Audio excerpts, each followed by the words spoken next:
আবার আল্লাহ রাব্বুল আলামিন অন্যত্র বলেন, তোমরা যখন এই রোজা রাখো, সিয়াম সাধনা করো, চোখের রোজার কথাটা তোমরা অবশ্যই চিন্তা ভাবনা করবা, কানের রোজার কথা অবশ্যই চিন্তা ভাবনা করবা, হাতের রোজার কথা চিন্তা ভাবনা করবা, পায়ের রোজার কথা চিন্তা ভাবনা করবা।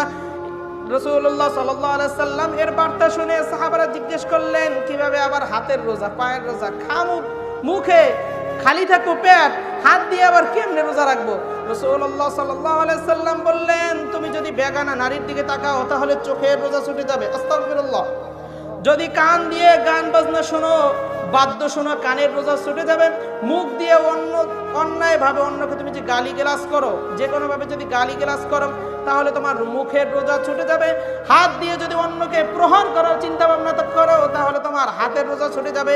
একইভাবে পাও দিয়ে যদি গুনার দিকে ধাবিত হও তাহলে পায়ের রোজা ছুটে যাবে।